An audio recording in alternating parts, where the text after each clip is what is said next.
wabarakatuh.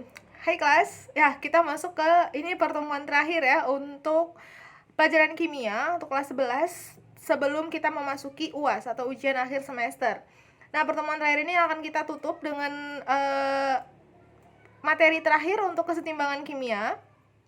Jadi setelah 2 pertemuan sebelumnya kita udah bahas tentang perhitungan-perhitungan. Nah, sekarang kita ke teorinya ya. Kita akan bahas tentang faktor-faktor yang mempengaruhi kesetimbangan itu sendiri. Nah, jadi ada beberapa faktor nantinya yang akan mempengaruhi kesetimbangan. Nah, pengaruhnya gimana, Miss? Pengaruhnya nanti kesetimbangannya itu reaksinya akan bergeser-geser nih, bergeser ke kanan atau bergeser ke kiri. Nah, biasanya ini tuh sering masuk di ujian-ujian, baik itu ujian nasional ataupun ujian masuk perguruan tinggi atau UTBK. Nah, jadi gimana caranya dan faktor-faktor apa saja nanti yang akan mempengaruhi si kesetimbangan kimia itu. Jadi perhatikan materi dengan baik. So, check it out. Oke, kita masuk ke materi terakhir kita di pertemuan ke-15. Ini pertemuan terakhir kita sebelum UAS. Nah, jadi kita akan bahas kesetimbangan kimia, yaitu tentang faktor yang mempengaruhi kesetimbangan kimia. Faktor yang mempengaruhi kesetimbangan kimia itu dilandaskan oleh prinsip Le Chatelier, yaitu usaha untuk mengubah suhu, tekanan, atau konsentrasi reaksi dalam suatu sistem dalam keadaan setimbang yang dapat merangsang terjadinya reaksi yang mengembalikan kesetimbangan pada sistem tersebut. Jadi, yang akan mempengaruhi itu adalah suhu, tekanan, dan konsentrasi. Nah, apakah cuma ini saja? Apakah hanya 3 saja? Enggak ya, jadi ada beberapa lagi nantinya yang akan mempengaruhi si kesetimbangan kimia itu sendiri. Oke, nah ini ada rumusnya. Ini bisa dilihat sendiri di PowerPoint-nya.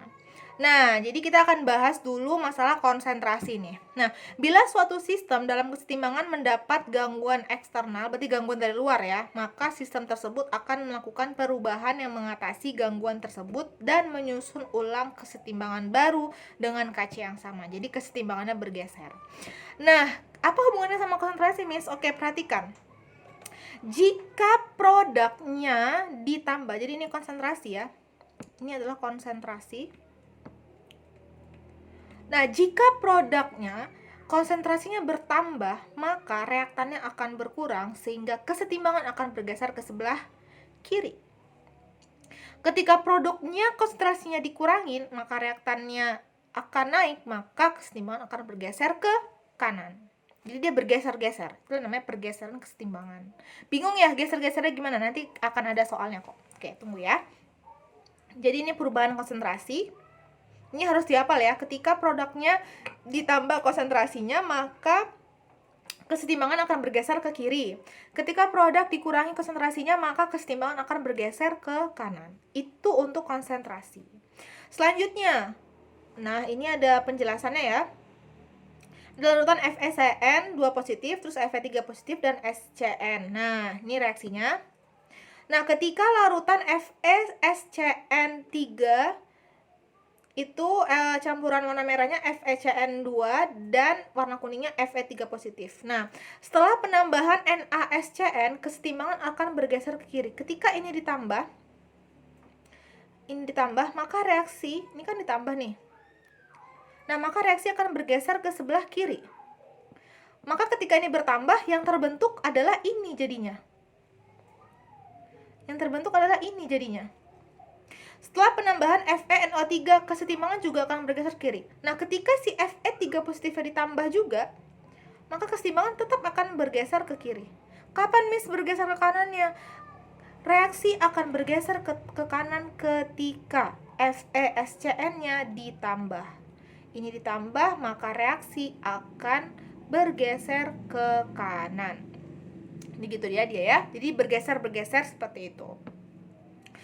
Next, ini adalah yang perubahan volume dan tekanan. Berarti volume dan tekanan. Nah, perhatikan. Jika volumenya naik, volume ditambahkan, maka tekanan akan turun.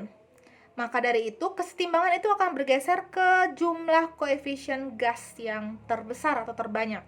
Kemudian ketika volumenya turun, tekanannya akan naik, maka kesetimbangan akan bergeser ke koefisien gas yang terkecil. Contohnya, misalnya, Volume wadah diperbesar, N24 maupun N2 mengalami pengenceran, tekanan diperkecil. Sehingga karena dia bergeser, nah penurunan pembilang lebih besar daripada penyebut.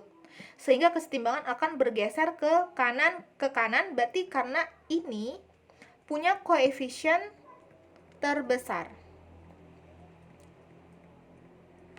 Karena katanya apa? Katanya volume wadahnya diperbesar, Miss. Nah, volume wadah diperbesar, maka tekanan akan turun dan kesetimbangan akan bergeser ke koefisien gas terbesar. Koefisien gas terbesar yang mana? Yang NO2, karena dia punya koefisien 2, sedangkan N2O4 cuma punya 1. Dia akan bergeser ke koefisien gas yang terbesar. Nah, jadi gitu ya. Kalau misalnya volumenya turun, volume NO2-nya diturunkan, maka reaksi akan bergeser ke gas yang kecil. Karena volumenya dikurangi, maka akan bergeser ke sebelah kiri. Karena dia volume diperbesar, maka dia akan bergeser ke sebelah kanan. Jadi gitu ya. Jadi dia bergeser-geser. Kanan kiri. Oke, contoh lainnya ini ada COCl2 tambah 6H2O. Oh, ini bukan, bentar. Oke, yang ini. Nah, perubahan tekanan ini bisa dibaca sendiri ya. Ini ada penjelasannya tentang pengaruh tekanan dalam kesetimbangan kimia itu.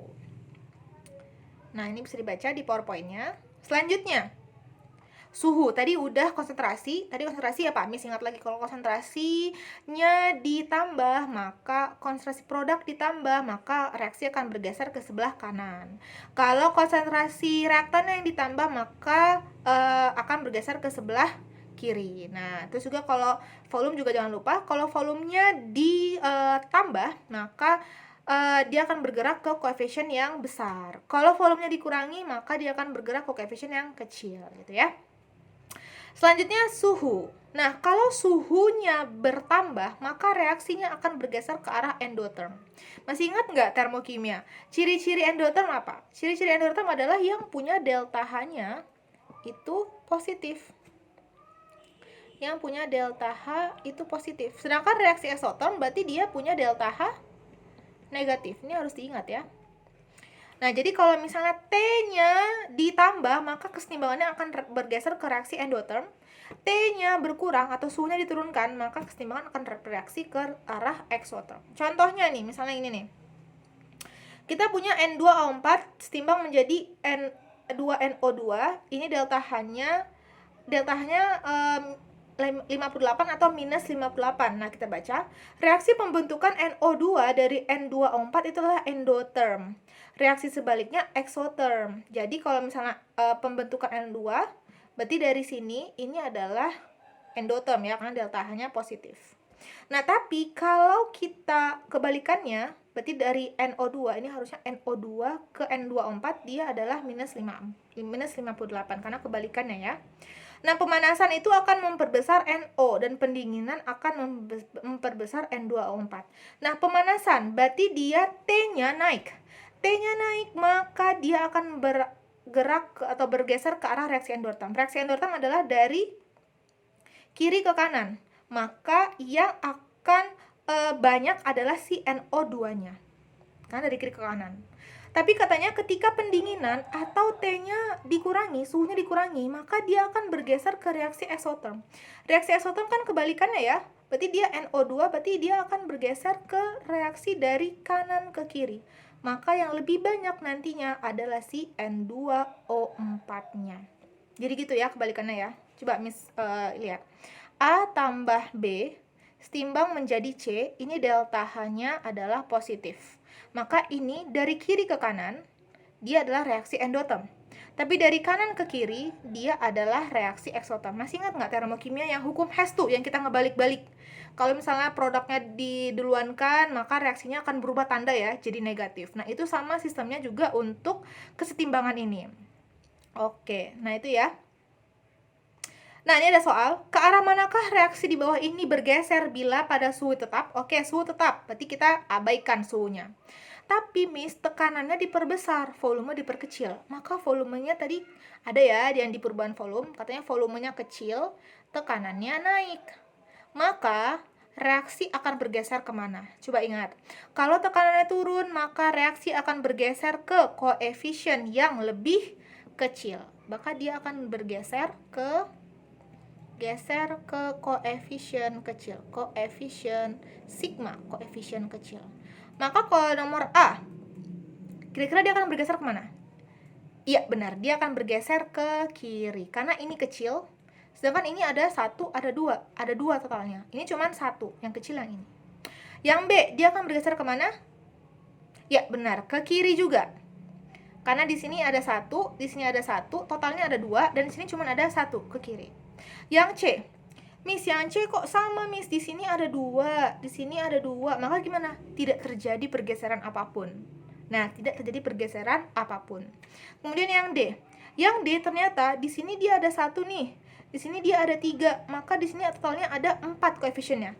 Sedangkan di sini cuma 2. Mana yang lebih kecil? Yang lebih kecil adalah NH3, maka reaksi akan bergeser ke kanan. Apakah jawabannya benar? Oke, benar ya. Maka yang A itu dia akan bergeser ke sebelah kiri. Yang B dia akan bergeser ke sebelah kiri karena total koefisiennya lebih kecil. Yang C tidak terjadi apapun karena sama, koefisiennya sama dan besarnya sama. Kemudian yang D dia akan ke kanan karena si NH3 punya total koefisien paling kecil. Oke, nah selain 3 tadi, sebenarnya ada 2 lagi faktor yang mempengaruhi kesetimbangan. Yang pertama adalah pengaruh kekuatan ion. Nah, ternyata pengaruh kekuatan ion itu sama dengan pengaruh konsentrasi. Jadi, penjelasannya sama ya, sama penjelasan yang sebelumnya, yang konsentrasi itu. Satu lagi adalah peranan katalisator. Namanya katalis, dia dapat mempercepat reaksi tapi tidak ikut bereaksi. Jadi, gara-gara katalis itu dia bisa mempengaruhi si reaksi kesetimbangannya itu. Nanti bisa dibaca sendiri penjelasannya. Nah, oke. Jadi, peranan katalisator juga udah ada di sini. Silakan dibaca. Ada 4 poin. Oke, nah jadi itulah dia ya, tadi faktor-faktor yang mempengaruhi kesetimbangan. Pertama adalah konsentrasi, terus ada tekanan dan volume, kemudian ada suhu, dan juga ada peran katalisator. Nah oke, nanti kalau misalnya ada yang mau ditanyakan lagi, kita akan buka Google Meet dan kita akan bahas lebih lanjut di grup WhatsApp-nya. Oke, semangat belajarnya, semangat menghadapi UAS. Terima kasih. Assalamualaikum warahmatullahi wabarakatuh.